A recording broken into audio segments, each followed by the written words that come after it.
Welcome back to Just Chattin', and this is the series of videos we do on Thursday and Sunday evenings just for our own amusement. And the amusement is up in full force today because guess who's back in the news? Oh yes, the ginger sock puppet. Harry is suing the Mail on Sunday. Apparently, he was inspired by the Missus in her suit. But yeah, we are going to talk about that when we come back.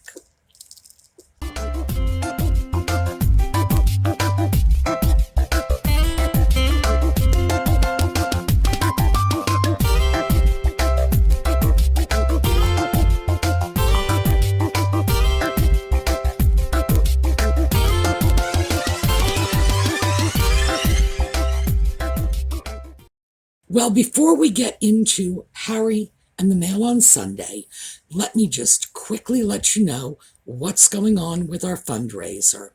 Our t-shirt campaign has resulted so far, and this is like 5 days, I think, in $1,743.26 in profit, and $821 of that were just outright donations. So, a lot of you had said you would be interested in making donations, so I've set up one of those GoFundMe accounts for that purpose, and I'm going to run the URL across the bottom of the screen, and I'm going to post it in the video notes. So, the link will take you directly to that campaign. You can make donations if you would like. No one is obligated to make a donation. Personally, I would just as soon you get a t-shirt, so at least you have something to show for your money. But thank you, because at this point, I would say we are getting very close to the point where we might actually be able to come up with a retainer for a lawyer if need be. I'm sure many of you know that Yankee Wally has some company in terms of having her YouTube channel shut down. Sue Smith's channel was shut down. Yes, we are under attack. Yes, it is only a matter of time before someone is dragged into court.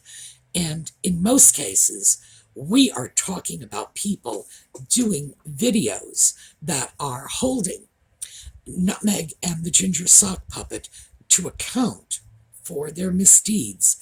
Most of these channels are being run by people of moderate means who simply could not afford legal counsel left to their own devices. So, thank you so much for your support. We are going to continue with this because although, like I said, we're close to getting to that retainer level point, that's not enough for a defense if someone needs one. If that never becomes necessary, we are going to donate the money to charity. This is not something that's going to go into anyone's pocket, and all of the information is 100% transparent. You are going to get to see everything. I'm going to give you the weekly tally on everything we've made, mostly because I'm a big believer in transparency, and I understand this is your hard-earned money that you are donating to the cause. So, thank you. All right, so what's up with our sock puppet? Well, apparently the Mail on Sunday ran a story that they said was an exclusive. Now, keep in mind, exclusive has certain connotations in the newspaper and broadcasting industry that it's unique to that industry. In other words, exclusive may mean they are the only person to have the story. It may mean they are the first person to have the story. Does it mean that it's groundbreaking or no? It's just sort of an industry term saying, here, our story is unique to our publication. Apparently, Harry's lawyers claim that it wasn't an exclusive. I'm not sure how they substantiate this, and if in fact the story they wrote was not an exclusive, why would he not be suing everyone else who ran the same or similar story? I'm perplexed by this because it just seems to me that we've got a contradiction here.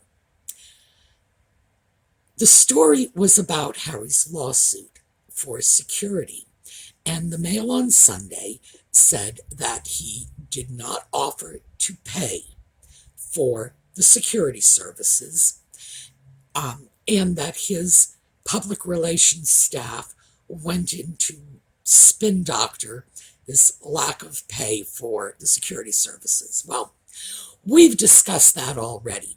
Whether or not Harry offered to pay for the security services is irrelevant because you don't get to hire Scotland Yard. It's not like they're rent-a-cops and you can just say, okay, you work for me now. This is the London Metropolitan Police Department. It's not some private security force. So he wouldn't have been able to hire them. He can hire off-duty police officers to work for his security, but you can hire an off-duty police officer to work as a stripper at your birthday party. I was just going to say, ask me how I know this. My brother is a cop, and he actually used to do that. So, I know, way too much information, but the point is, you can hire an off-duty police officer to do just about anything you want. Witness my brother taking his clothes off. All right. The fact is that whether or not he offered to pay was irrelevant, but of course, the fact that the Mail on Sunday says he had not offered to pay certainly cuts into Harry's credibility. And Harry is saying that what happened with the Mail on Sunday's story is that they severely damaged him. His lawyers say that the story and the, quote, adverse and hostile comments by readers were, quote, self-evidently exceptionally serious and damaging, and constitute an, quote, attack on his honesty and integrity, don't you dare laugh yet, which, quote, undermines his fitness to be involved in both charitable and philanthropic work. Okay, you can laugh now. Harry's honesty and integrity? This is the guy who sat on Oprah and said, my family cut me off. Well, he said literally, cut me off financially. Every nickel in that man's pocket was family money. The man never worked. All of his resources were family money. All of it. Like I say, not even, for those of you in the UK, a nickel is 3p. So every nickel, every threepence in his pocket was family money. It either came from his mother, his grandmother, his great-grandmother, his father through the Duchy of Cornwall. Harry's entire financial profile was family money. Even now, with all of his book dealings and so on and so forth, we all know that no one has hired just plain old Harry Windsor. They're hiring the Duke of Sussex, the grandson of the king. They're hiring his title. So any money he comes into at all is not money that is coming to him as an individual. It is coming to him as a member of the royal family, because that's what's being paid for. So, yeah, okay, we had that one, which was a massive, massive lie. Or how about, I'm going to go bike riding with my son because my daddy never rode bikes with me. Well, this picture is just one of many different occasions on which his father did take him bike riding. Again, another lie, this one disparaging his own father and suggesting Charles, who, by the way, was working, as opposed to Harry, who's playing around. Harry's just a dilettante. Charles was actually the Prince of Wales and doing Prince of Wales stuff, still made time to bike ride with his kids. Throws Charles under the bus. How about Harry never got therapy until Nutmeg got it for him? Do you remember that? That also was the Oprah interview. Well, here's a picture of Harry with Catherine and William and the Heads Together, their mental health charity. And this is 2017. And around this same time, Harry gave an interview saying that it was William who encouraged him to get therapy, which he had done at some point prior to 2017, to deal with the loss of his mother. So, well, which is it, Harry? Were you telling the truth in 2017? If so, then you were lying last year with Oprah. Or you want a more recent one? Here's one of scads of photos out there of Harry's SUV driving down the streets unmolested. And this is during the period of the unveiling of the statue of Diana, when Harry alleged he was swamped by the paparazzi. I don't know about you folks, but me, not a single paparazzo in sight, except the person who took the photograph, who was clearly taking it from a respectful distance and not swamping anyone. The man's honesty and integrity is something he has already taken out, shot, and buried all by himself. So I'm not sure why he's blaming the mail on Sunday. As for damaging his charitable and philanthropic efforts, excuse me, does anybody know of a single charitable contribution Harry has personally made from his own money? Because I've heard of none, not one. All of his charitable contributions are going through Archewell, which is donor money.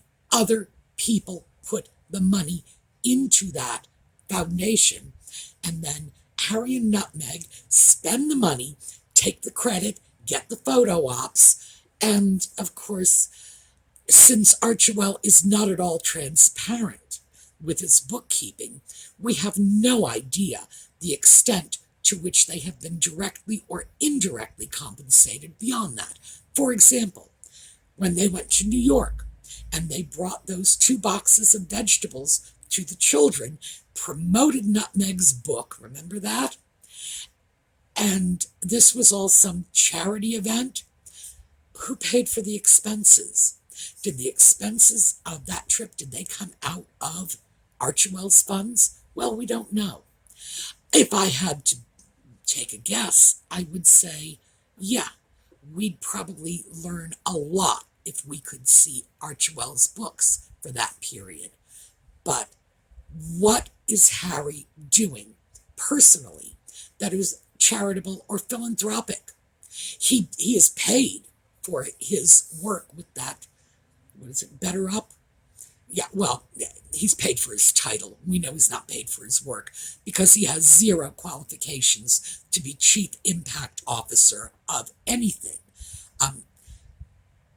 Anything at all. He couldn't be Chief Impact Officer of a kindergarten school play. He just doesn't have the qualifications. Why did they hire him? They hired him for his title. They wanted his name. They wanted his connections to the royal family. That's simple. The Invictus Games? Oh, Netflix is paying him to do a documentary on that. So even what was once his charity when he was a working royal is now being paid for. So is that charity? No, that's going out and earning your paycheck is what it is. What Harry did as a working royal, of course, he can't take personal credit for. He was representing the crown. These were events and activities that were being put together by the representatives of the crown. And in other words, the people who do that, and I have no idea who they are, royal minions, I'm going to call them, who put together these events and trips and so on, and then they tell Harry where to show up and what to do. And of course, as he has said many times, it was extraordinarily stressful. It was a miserable job. He worked so hard. It was just, and on and on and on. There is no charity and no philanthropy to protect here. And then let's take a look at the other issue, which was he is blaming the Mail on Sunday for the viewer comments that were generated by their article. Total number of comments, 6,460, with the majority being, quote, adverse and hostile. Okay, so the majority of comments on the article are adverse and hostile toward Harry. And the Mail on Sunday is being sued for this. What? In what way is the Mail on Sunday responsible for the comments from their viewers? They open a forum, they say, make comments, share your point of view, and more than 6,000 people write in, most of which were people, most of whom were people who were not in favor of Harry and his security lawsuit, or the fact that he was keeping it secret, or the fact that he was lying about whether or not he was going to pay for it. This was a question of a groundswell of public opinion that did not favor Harry. And he wants to blame somebody for this. Good gosh, Harry. If you're looking for somebody to blame, look in the mirror. This is a guy who was once one of the most popular members of the royal family. I understand he was second only to the Queen in terms of popularity in the UK. And he has just sunk and sunk and sunk in the estimation of the British public. And they were willing to tolerate the most outrageous behavior from him. Harry was known for making anti-Pakistani remarks. He was known for making anti-gay remarks. What was that? He's Chelsea Davy, the girl that he dated, who was from somewhere in the southern part of Africa. I was going to say South Africa, but I'm not sure what country she's from exactly. And he was quoted by one of his friends as saying, well, it's not as if she's black or anything. So the man was making racist remarks too. He was photographed in a Nazi uniform. He was photographed naked at a party.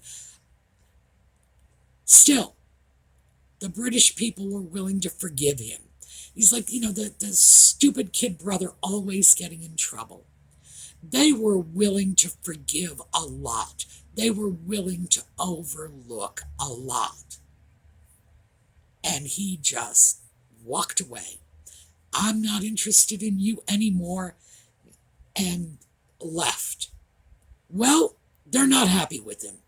They're not willing to walk away from that. They're not willing to embrace Harry as their beloved crazy little brother when he's pretty much said, to hell with the rest of the family.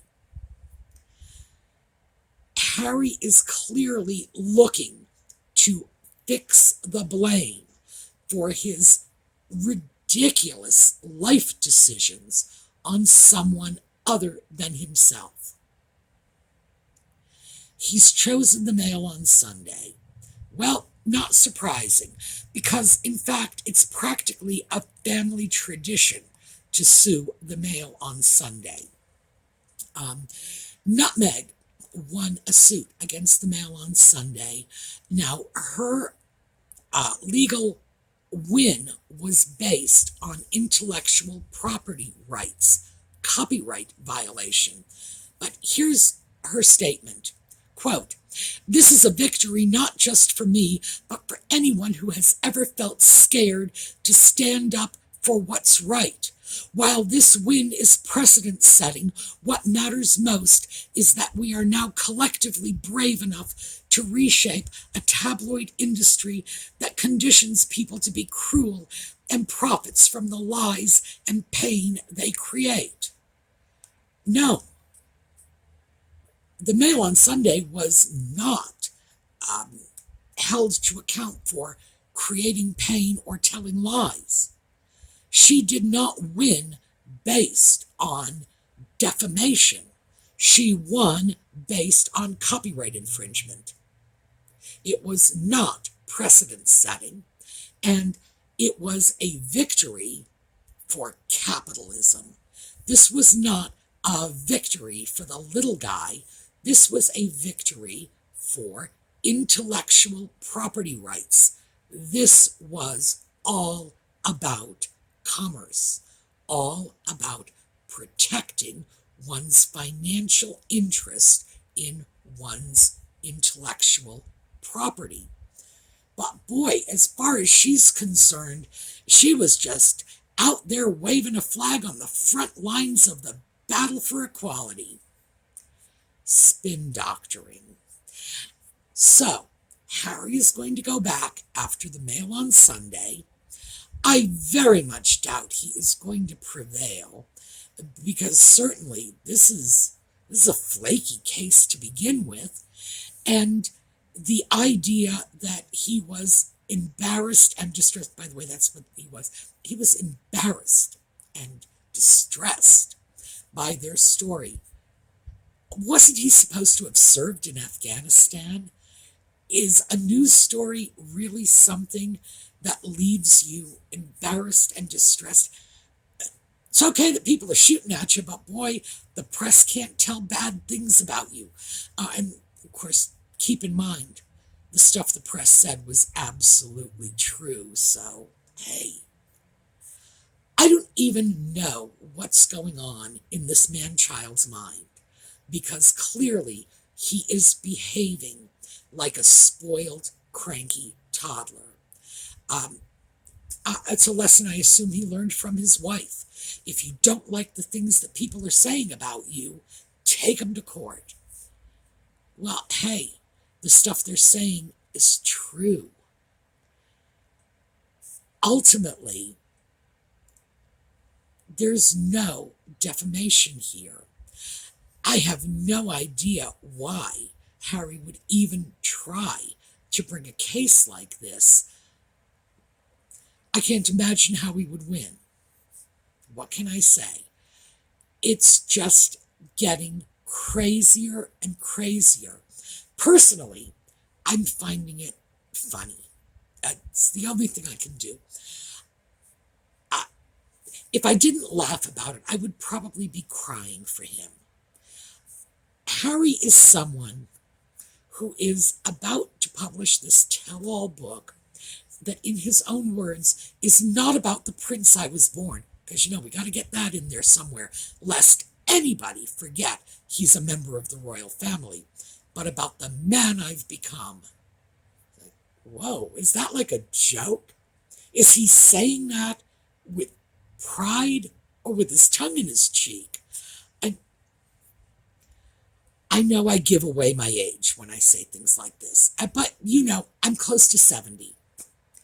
In my day, men did not wander around whinging, spreading their mommy issues, complaining that their families won't support them all over the front pages of every newspaper, magazine, not to mention national broadcast shows they can lay their hands on.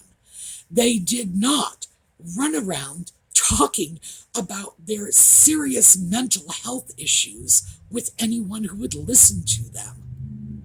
Maybe I am giving away my age. All I can say is that's not what I would consider to be an attractive quality in a man or a woman. Not even close. Is this a man I would be proud of? If this were my son, would I be pleased? If this were my husband, well, I would be filing for a divorce, I can tell you that right now, for public humiliation. What happened to our society when our definition of a real man turned into a whiny crybaby trying to pin the blame for everything that's gone wrong in his life on somebody else? When did this happen? I don't know. Like I say, maybe I'm just getting too old for this, but would you expect this man to be crying all over the front pages about his family cutting him off financially, about his daddy not riding bicycles with him, about how frightened he is for his safety with the paparazzi running around chasing after him? Really? Would you? I wouldn't. All right. I'm through picking on Harry, just for today. I'm not through picking on Harry permanently, because he, like his wife, is just the gift that keeps on giving. Before long, he is going to do something else utterly absurd and laughable. And of course, we're going to take a look at it. What you need to take away from this, though, is that it's clear that Nutmeg and Ginger are both doing everything they can do to shut down any narrative whatsoever, whether it's YouTube channels, whether it's nationally syndicated British newspapers. Disagree with them, and they will try to silence you. Yeah, that's my idea of a real man. Oh, and I noticed, please, I did not liken this to any mid-20th century dictators with mustaches. Let's just put it that way. But yeah, it's the first thing any totalitarian regime does. They shut down the free press. They shut down free speech. So, on one hand, yes, I'm laughing about it. But on another hand, let's look past that. Let's never lose sight of how dangerous this really is. All right, I will see you all over the weekend for thrifting videos. We are doing the history of bathrooms this weekend. And Sunday night, we'll do more of our Just Chattin'. We're going to go out with another slideshow. This is a new one, by the way. I decided I wanted to do one of the Queen as a young woman, just for the fun of it, because we are looking at a woman who has served her country for, 70 years. More than I've been alive. So, that's on our way out. Have a terrific day, everyone, and I will see you next time.